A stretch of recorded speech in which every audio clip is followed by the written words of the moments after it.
Live mula sa GMA Network Center, 20 taon nang nakatutok. 24 oras. Magandang gabi po, Luzon, Visayas at Mindanao.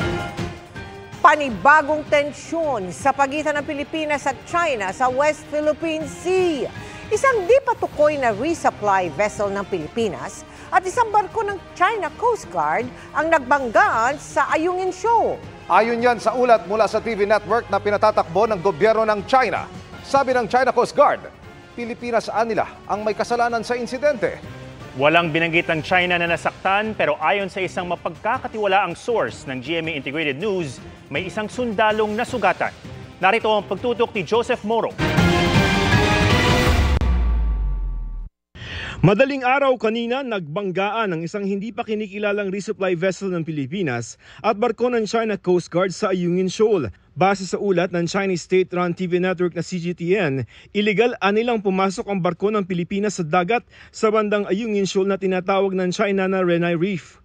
Nagsagawa raw ang CCG ng control measures na naaayon sa batas. Sabi pa ng CCG, ilang ulit nila na binaliwala ng barko ng Pilipinas sa mga babala ng China at sinadyang lumapit sa isang barko ng China sa unprofessional na paraan na nagresulta sa banggaan. Lumabag nila ang Pilipinas sa International Regulations for the Prevention of Collisions at Sea. Ang Pilipinas nila ang may kasalanan sa insidente. Walang nabanggit kung minasaktan o may nasirang barko. Pero ayon sa mapagkakatiwalaang source ng GMA Integrated News, may isang sundalong nasugatan sa insidente. Nagsagawa na ng medical evacuation at inaalam pa ang kondisyon ng sundalo.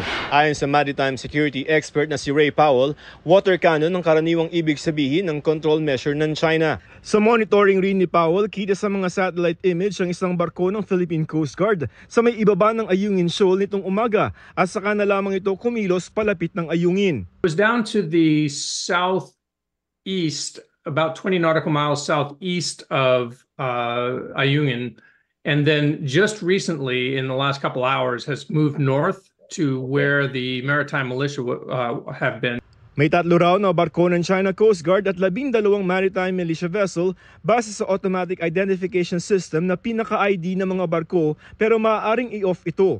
Ayon pa kay Powell, tila iba ang naging taktika ng resupply mission dahil hindi ito pumasok sa silangang bahagi ng Ayungin Shoal tulad ng nakagawian. The Philippine Coast Guard would come in from the east and escort the resupply vessels directly into Ayungin Shoal. Who exactly was escorting the resupply vessel is not clear from the ship tracks. Ang Philippine Coast Guard ang nag-escort sa mga resupply vessel ng Philippine Navy ng Armed Forces of the Philippines. Pero ayon sa Philippine Coast Guard, hindi raw kanila ang operasyon na to. Ang Armed Forces of the Philippines o AFP hindi na raw papatulan ng anilay mapanlinlang na aligasyon ng China Coast Guard. We will not dignify the deceptive and misleading claims of the China Coast Guard. The main issue remains to be the illegal presence and actions of Chinese vessels within the Philippines Exclusive Economic Zone, which infringes on our sovereignty and sovereign rights. The continued aggressive actions of the CCG are escalating tensions in the region. Para sa GMA Integrated News, Joseph Morong, nakatutok 24 oras. Nakauwi na sa bansa ang 21 tripulanteng Pinoy na sakay ng kinubkob na barko ng grupong Houthi. Ang mismong kapitan emosyonal na nagpasalamat at ikinwento ang mapait nilang karanasan. Nakatutok si Sandra Aguinaldo. Sa video na ito nakuha sa loob ng MV Tutor, makikita ang isang lalaki na may hawak na baril. Ang iba, dahan-dahang tumatakbo habang nagkalat sa bridge ng barko ang mga papel at bote at nagkasira-sira ang kisame. Ayon sa ulat ng Reuters, mga crew members sila ng MV Tutor na inatake ng mga Houthi sa Red Sea noong June 12. Sa isa pang video, ipinakita nila ang kanilang sitwasyon pagkatapos ng pag-atake. Nahirap po na po. Ayan po, ganito po ang sitwasyon namin. Dito lang para safe, sama-sama. Ang iba sa kanila nakahiga na sa sahig ng barko. Parang sardinas, parang nasa kulungan. Hindi pwedeng lumabas. Matapos ang 5 araw, nakarating na sa Pilipinas ang 21 sa 22 sakay ng MV Tutor. Baon nila ang alaala ng karasang dinanas sa barko at ang bigat ng kaloobang isa sa kanilang kasamahan hindi pa natatagpuan. Kasama ang mga sumalubong na opisyal ng gobyerno, humarap sa media ang kapitan ng barko na si Christian Domrique. Kwento niya, gumamit ng bangkang pangisda ang mga Houthi para mapasabog ang kanilang barko na noon ay may dalang coal patungong India. Nung malapit na, dami po pala, sobrang bilis po niya, lumiko po siya, tapos sinabol kami. Pagdikit po sa barko, yun po, sumabog na po. Yun po, so ganun po kabilis ang pangyayari. May kasama raw silang armadong security sakaling mga pirata ang makakaharap nila. Pero isa na namang pagsabog ang naganap makalipas ang ilang oras. Yung sumunod po na pagsabog is around 1300 by attack by drone naman. By drone naman sa kabilang side po ng barko. Nang magbilang daw ng tao, kulang ng isa na posible raw nasa engine room. Nasa dagat pa ang MV Tutor habang ang mga crew nito ay nailigtas ng international forces. Dinala raw sila sa barko ng Amerika. On behalf of my crew, papasalamat po ako sa kapal. Sangay po ng gobyerno na lahat po na tumulong sa amin na hindi ko na po kaya isa-isahin. Maraming salamat din po sa aming kumpanya, BMC Seagate, Principal, Balen, US Navy na tumulong po sa amin. Sa Pilipinas, agad na isinailalim sa medical check-up ang mga tripulante. No one is injured. Majority of them, nung kausap ko kanina, para silang na battle shock, so yung post-traumatic stress. Ilan sa kanila sinalubong ng kanilang misis na ang isa raw ayaw nang pabalikin ang kanyang mister sa parehong ruta. Hindi na siguro. Bakit? Ayoko lang. One of the other. Okay na po. Masaya na po. Nauna nang sinabi ng DMW na may karapatan ng Pinoy seafarers na tumanggi sa delikadong ruta.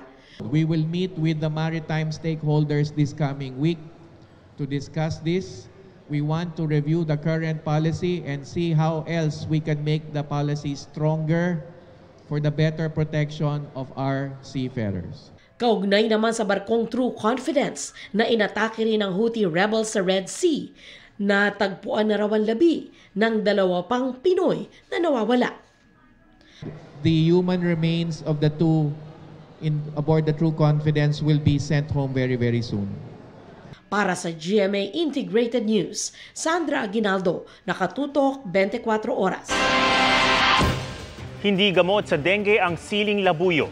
Yan ang nilinaw ng Health Department laban sa mga kumakalat na impormasyon online. Maging ang halamang tawa-tawa na may mga produkto ng aprobado ng FDA, supplement lang at hindi raw gamot. Nakatutok si Tina Panganiban Perez.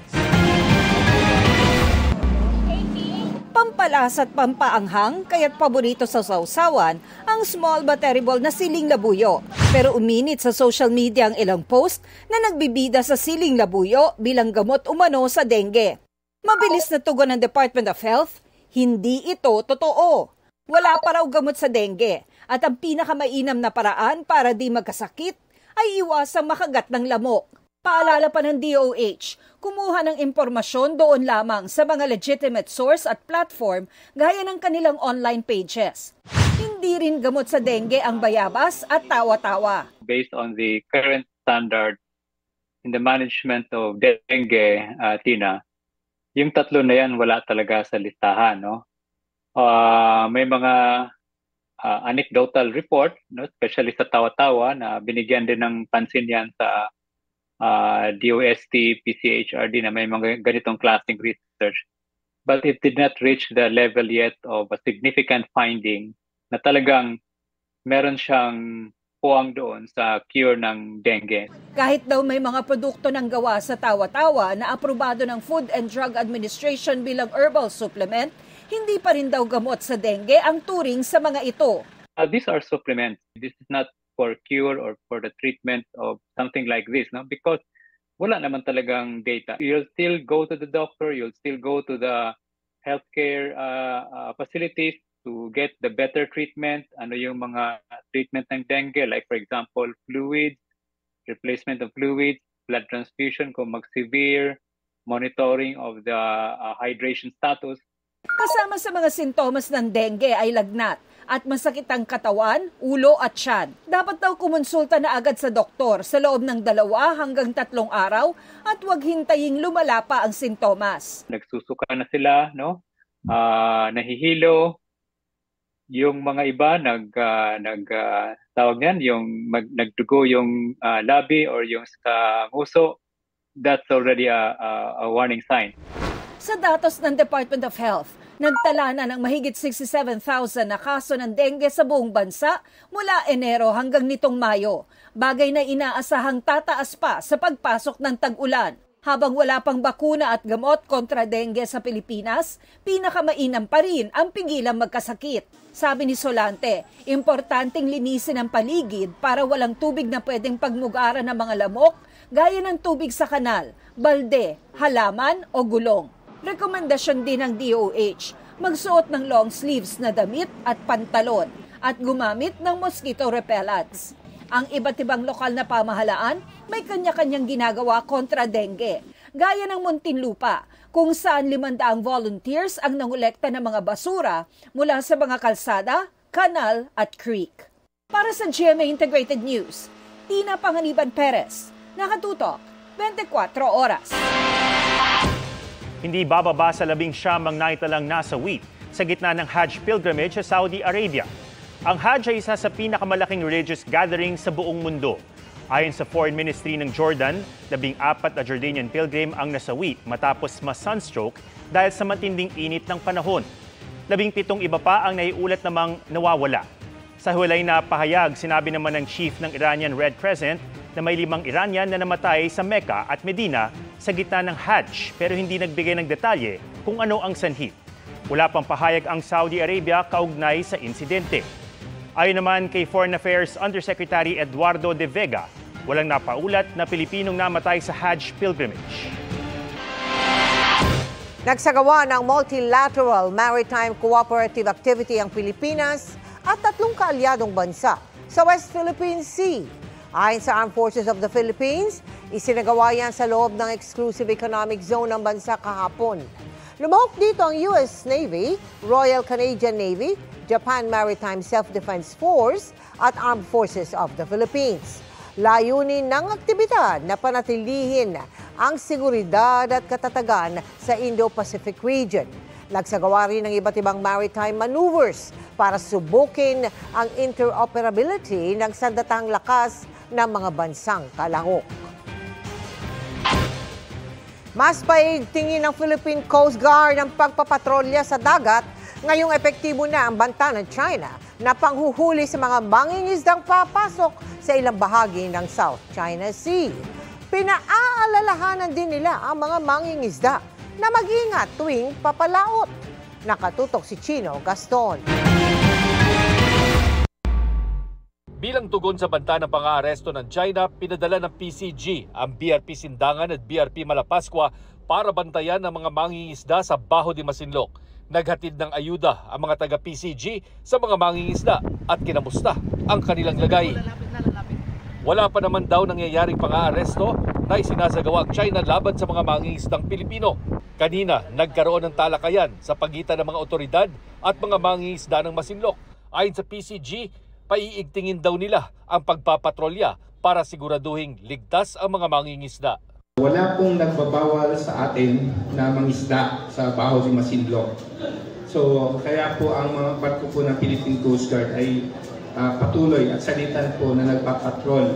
Ang advice lang po namin is iwasan po natin lalo na po yung maliit na grupo na lumapit at mangisda na maaring magpupog sa mga Chinese Coast Guard vessels. Paalaala na mag-iingat din tayo. Pipilitin po natin makatulong ang ibang sangay ng pamahalaan na magampanan yung kanilang tungkulin. Sa isang article ng Global Times, isang pahayagan ng China, Inanunsyo na ipinadala ng People's Liberation Army Navy ang isang Type 75 landing helicopter dock ship sa South China Sea. Paghahanda daw ito sa anumang emergency dahil sa mga umano'y provocation o panguudyok ng Pilipinas. Nangyari ang deployment ilang araw matapos magsimula ang pulisiya ng China Coast Guard na manghuli ng mga hindi Chino na papasok sa itinuturing nilang teritoryo sa South China Sea. Para sa GMA Integrated News, Chino Gaston Nakatutok, 24 oras. Iimbitahan sa pagdinig ng Senado ang dating opisyal ng gobyerno na si Dennis Cunanan na iniuugnay ni Senadora Risa Hontiveros sa mga nabistong pogo sa Bamban, Tarlac at Porac, Pampanga. Pero sabi ni Cunanan, kinontrata lang siya bilang independent consultant at wala nang kaugnayan ngayon sa dalawang kumpanya. Nakatutok si Jonathan Andal. May nakita si Senator Risa Hontiveros na umano'y koneksyon ng dalawang pogo sa Bamban, Tarlac at sa Porac, Pampanga. Yan ay si Dennis Cunanan, isang dating opisyal ng gobyerno na dati nang na-convict sa Sandigan Bayan sa kasong graft and malversation of public funds kaugnay sa pork barrel scam. Inilabas ng senadora ang dalawang dokumentong ito na nakasulat ang pangalan ni Cunanan bilang authorized representative ng Hong Sheng Pogo sa Bamban at Lucky South 99 Pogo sa Porac. Pirmado ni Cunanan ng isang liham sa PAGCOR na humihiling na bigyan ng lisensya bilang Pogo ang Lucky South 99 na nooy BPO pa lamang. 2020 ang petsa ng dalawang liham, kasagsagan ng pandemya. Sabi ni Hontiveros, nasangkot si Cunanan sa isa sa pinakamalaking corruption scandal sa Pilipinas at baka aniya ang ginawa niya sa PDAF scam, ginawa rin sa mga Pogo. Sabi pa ni Hontiveros, pinapakita lang nito na may koneksyon ang dalawang Pogo sa Bamban at Porac. Si Cunanan ay dating Deputy Director General ng Technology Resource Center na sinasabing ginamit umano para mailipat ang pork barrel ng mga politiko sa mga bogus na proyekto. Iimbitahan daw ng senador si Cunanan sa susunod na pagdinig ng Senado para malinawan ang papel nito sa mga pogo. Ayon sa PAOK o Presidential Anti-Organized Crime Commission, nasa matrix nila ng illegal na pogo si Cunanan na iniimbestigahan na raw nila ngayon. Sabi ni Cunanan sa pahayag na binigay niya sa GMA Integrated News, malinis ang kanyang konsensya at handa siyang makipagtulungan sa mga otoridad para matigil ang illegal na gawain ng ilang pogo. Kinontrataan niya sila bilang independent consultant ng dalawang kumpanya para makapagparehistro bilang pogo at lahat daw dumaan sa legal na proseso. Paglilinaw ni Cunanan, hindi sila bahagi ng pagpapatakbo at mga gawain ng dalawang pogo. Limitado lang daw ang papel ng kanilang consultancy firm sa pagpaparehistro ng dalawang kumpanya. Hindi na raw sila konektado sa dalawang pogo sa ngayon. Nakalulungkot daw na iniuugnay pa ang PDAF cases sa issue na ito at ipinangangalandakan daw siyang convicted person, gayong mas marami naman daw siyang absuelto kaysa sa sinasabing conviction niya na hindi pa naman daw nadedesisyonan ng pinal ng Korte Suprema.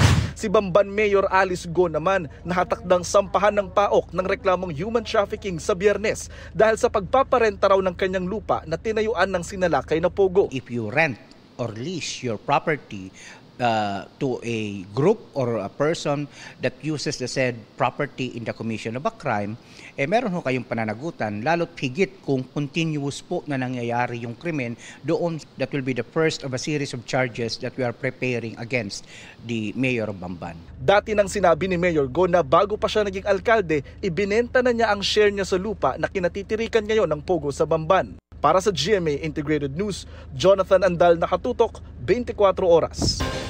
Pinaghahanap ngayon ang 8 taong gulang na inagos ng tubig matapos makaladkad ng plastic barrier habang naglalaro sa umapaw na creek sa Caloocan. Nakatutok live si June Veneracion. June? Mel, patuloy na nagsasagawa ng search and rescue operations ang Caloocan City kasunod nga ng pagkahulog ng isang bata sa creek dito sa North Caloocan. Nangyari ang insidente sa kalagitnaan ng malakas na ulan kaninang hapon. Habang bumubuhos ang ulan, may mga batang naglalaro sa may umapaw na creek. Nang biglang... Ayan na po, patulak na yan. Ayan na. Nandun na siya. Sakay siya. Isang bata ang nakaladkad ng plastic barrier na inagos ng tubig. Nangyari ang insidente kaninang hapon sa barangay 176 North Caloocan. Hanggang ngayon ay hinahanap pa rin ng mga rescuer ang nawawala na kinilalang si Jacob Anderson Manrique, 8 taong gulang. Kwento ng mga kalaro, may kaharutan si Jacob na biglang tinulak umano ang plastic barrier papunta sa umaapaw na creek. Ito po yung barrier. Tinulak po niluwasan dito siya. Tapos natangay po sa eko. Nakita ko po nakakabit, tapos bigla pong bumitaw. Sabi ng nanay ng nawawalang bata, nagpaalam lang daw ito na maliligo sa ulan. Napakabait po ng anak ko na yun, sir. Sobrang hirap po, sir. Hindi mo alam kung anong iisipin mo kung nasaan na ba siya. Nagugutom nila, lamig. Sabi ng mga residente, madalas daw talagang may mga batang naglalaro sa creek tuwing malakas ang ulan. Kasi nung una po, may nahulog na rin dyan. Ay sabi ko para hindi na maulit yan, yung pong mismong kanal na yan, parang imbudo, malaki yung bigay, maliit yung labasan.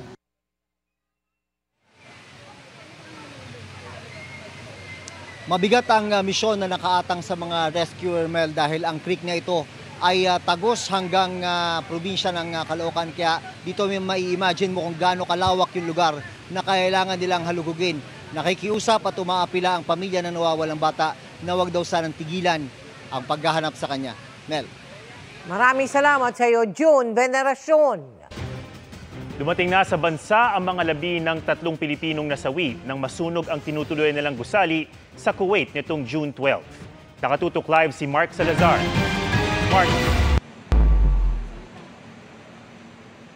Atom, na iuwi na dito sa bansa at sa kanilang pamilya ang labi ng 3 OFW na nasawi nga sa sunog sa Kuwait noong 1 linggo. Sa cargo center ng NAIA, sinundo ng mga kaanak ang labi ng 3 nasawing OFW sa sunog sa Kuwait. Kabilang sa 50 namatay sa sunog sina Jesus Lopez, Edwin Petilla at Jeffrey Katubay. Kanina hapon, dumating na sa bansa ang kanilang mga labi na sinalubong ng mga kaanak. Ang asawa ng isa sa mga namatay na OFW naka-wheelchair nang lumabas sa cargo area dahil napagod sa kakaiyak. Sa cargo area ng NAIA, kinausap ng mga opisyal ng DMW at OWA ang mga naulila nila. Ang OWA mayroong alalay na bibigay na bereavement and funeral and other benefits were 220 and ang kumpanya ay magbibigay rin ng $10,000, ang Kuwait government $15,000 at inaasikaso pa natin ang insurance. So lahat yan masasagot na kaagad yan. 2 iba pang OFW ang nag-agaw buhay sa ICU at binabantayan ng ating embahada sa Kuwait.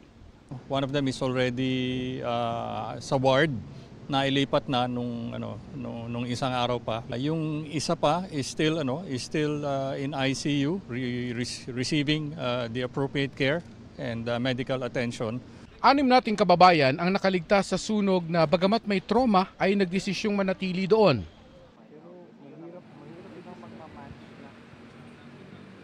Ang OWA ang mag-aasikaso ng lahat ng benepisyo na kailangan matanggap at dapat matanggap ng pamilya ng mga biktima ng sunog, habang ang DMW naman ang tututok sa ongoing investigation ngayon sa Kuwait tungkol doon sa nangyaring sunog. Sakali mang merong danyos na hahabulin ng mga biktima.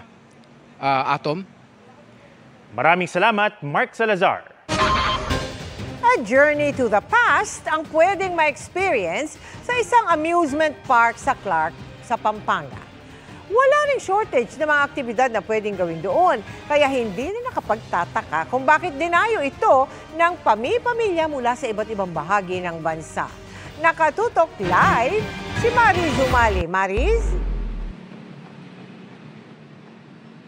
Mel, sinulit na marami nating mga kababayan ang long weekend at holiday ngayong araw para makabonding ang kanilang pamilya sa lugar na hindi ka lang mag-enjoy, matututo ka pa. Mula pa sa iba't ibang panig ng bansa, ang mga pamilya nagsipuntahan dito sa Clark, Pampanga ngayong holiday. Merong galing sa Baguio, Metro Manila, Pampanga, at meron ding mula pa sa Bukidnon sa Mindanao. Lahat sila iisang layon. Makabonding ang pamilya habang ipinagdiriwang ang iba't ibang espesyal na okasyon. Pinili namin dito sa Dinosaur Island, especially dito sa Clark kasi maraming mga attractions. 7th year wedding anniversary na rin namin. And as a father, I think yung ma-fulfill ko lang kung anong gusto nila, yun na rin yung gift ko sa sarili ko sa Father's Day. I have fun! Kakaibang experience ang hatid ng isang amusement park dito kung saan magkakaroon ng pagkakataon ang mga namamasyal na makita ng malapitan ang aabot sa halos 30 mga life-size animatronic dinosaurs na di lang gumagalaw, may tunog din ng tunay na dinosaur. Kaya ang 2 taong gulang na si Carl, bukod sa enjoy, hindi na halos maiwan ang mga paborito niya raw na dinosaur. Yung baby po namin ay mahilig sa dinosaurs because of the shows that he watched. Mahilig kasi sa dinosaur talaga. Like every time when he watches TV, it's always dinosaur. Amazing. Hindi ka lang po mag-e-enjoy po dito sa Dinosaur Island. Marami ka pa pong matututunan. Science, we have the Encyclandia, we also have the Wonders of the World. It's all about history. And Dinosaurs Island, about sa mga dinosaurs po, dinosaur era in short. Mapadayuhan, hindi pinalagpas ang pagkakataong ma-enjoy ang mga atraksyon dito. I saw a big T-Rex. It's a nice one. We saw a lot of dinosaurs. These are a lot of dinosaurs that we saw in the movie. I feel really happy. This has been on our list to do for quite some time. So today was a perfect opportunity to just take the family out. Isa sa mga highlights dito sa Dino Trail ay ang encounter with a T-Rex. At hindi lang basta enkwentro dahil magkakaroon ka pa ng pagkakataong pakainin ang T-Rex nitong baby raptor dinosaur.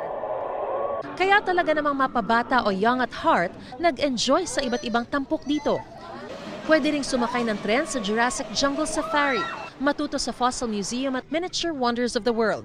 Pati na rin sa Encyclandia kung saan malapitan ding makikita ang mga higanteng tarantula, langgam, ipis, walking stick, grasshopper at iba pa. This is something new for us, very new experience, and especially para sa akin as a grade 1 teacher. I could share this to my pupils sa Bukidnon. Wala kasing ganito dun sa amin. Pero pinaka nag-enjoy ang marami sa isa sa mga tampok na atraksyon. Ang mga dancing raptor na bigla-bigla na lang nanununggab at kunwaring nangangagat. Kaya not advisable for the faint of heart. Meron ding picnic ground kung saan pwedeng mag-relax lang ang magkakaanak. Mel, sa mga naghahanap naman ng mas extreme adventure ng mga bata, meron din ditong kiddie zipline, pati na rin wall climbing. Mel? Sige, enjoy ka dyan, ha? Maraming salamat sa iyo, Mari Zumali. Sa pagpapatuloy ng pagsilip namin sa issue sa construction ng new Senate building, nakita ng GMA Integrated News Research na kasama sa kontrata ang ilang mamahaling materyales para sa interior nito. Ang special report sa pagtutok ni Ian Cruz. Sa Phase 1 at 2 ng pagpapatayo sa new Senate building sa Taguig, iisa ang kontraktor, ang Hillmarks Construction Corporation. Pero kung ang kontrata para sa Phase 1 ay dumaan sa competitive public bidding, ang kontrata para sa Phase 2 ay negotiated procurement o walang bidding. Ito ang paraang pinili ng Senado para raw masunod ang timeline, maging mas maayos ang koordinasyon at mas matitiyak daw ang responsibilidad at pananagutan kung iisa lang ang kausap para sa Phase 1 at 2 ng proyekto. Ang lumagda, sina DPWH Secretary Manuel Bonoan para sa panig ng gobyerno at si Hillmarks Chairman of the Board, Efren Canlas, sa panig ng kontraktor. Ang halaga ng kontrata nasa mahigit 2.375 billion pesos para sa fit-out construction o ang pagpapagawa ng interior space. Sa pagsilip ng GMA Integrated News Research sa kontrata, nakita ang budget para sa materyales at mga gawain para sa mismong gusali. Pinakamahal ang finishing and other civil works na umaabot sa 1.45 billion pesos. Sa mga item dito, lagpas 185 million ang alokasyon para sa iba't ibang klase ng tiles. Pinakamahal ang laminated wood tiles na nagkakahalaga ng 75,000 pesos per square meter.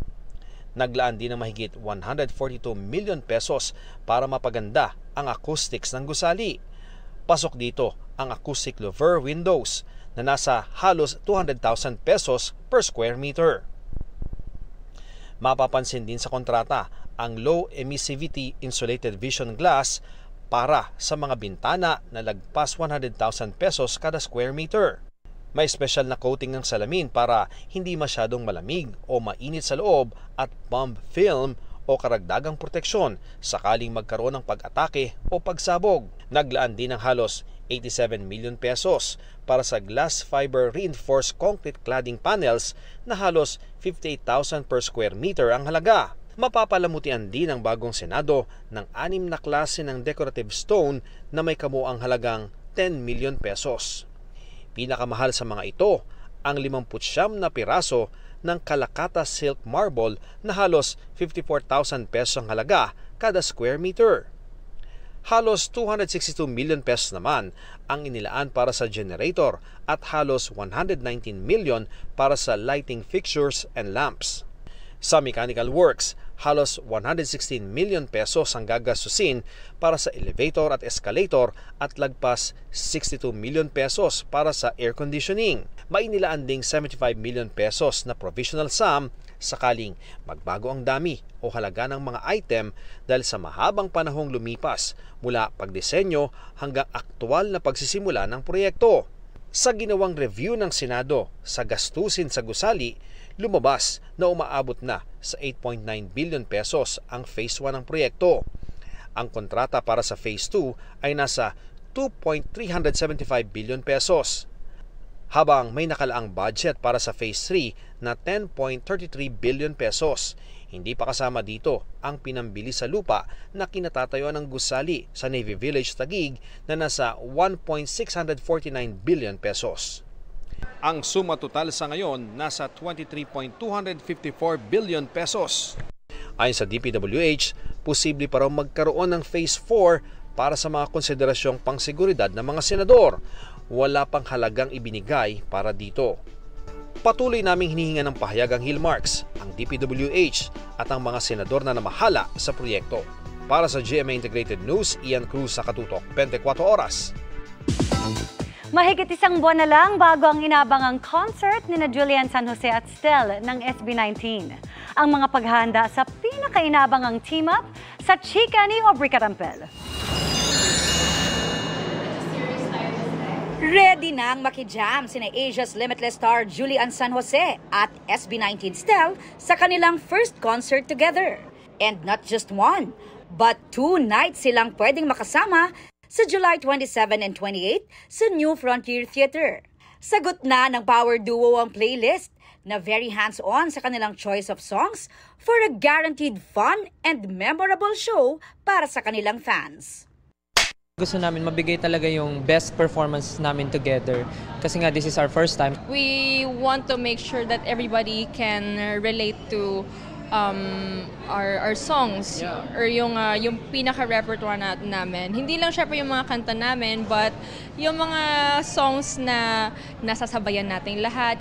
Si Paolo Valenciano ang magdidirect ng concert na very open to collab with Julian Stel. Sa pictorial pa lang, nakatutok na si Direk Paulo. Kita ng araw agad ang kanilang chemistry. You're really going to see parang 2 of the country's best performers coming together and I feel that's something that the fans are really gonna enjoy. The Julian Stel ang ating tinig concert ay collaboration ng GMA Synergy, GMA Entertainment Group at 1Z Entertainment. Pwede nang bumili ng tickets sa lahat ng Ticketnet outlets nationwide at online sa ticketnet.com.ph. Bukod sa concert, inaabangan na rin ang muling pag-upo ni Julian Stel sa iconic red chairs. This time as coaches naman ng The Voice Kids Philippines na soon ay mapapanood sa GMA. Sobrang excited ako, sobrang excited kami na makita yung kung ano yung mai-offer nila at kung ano yung mga talento at mga kaya nilang gawin at ma-showcase nga sa The Voice Kids stage. Excited kaming marinig yung mga boses sa likod ng red chair kaya naman makita tayo soon. Aubrey Carampel, updated sa showbiz happenings.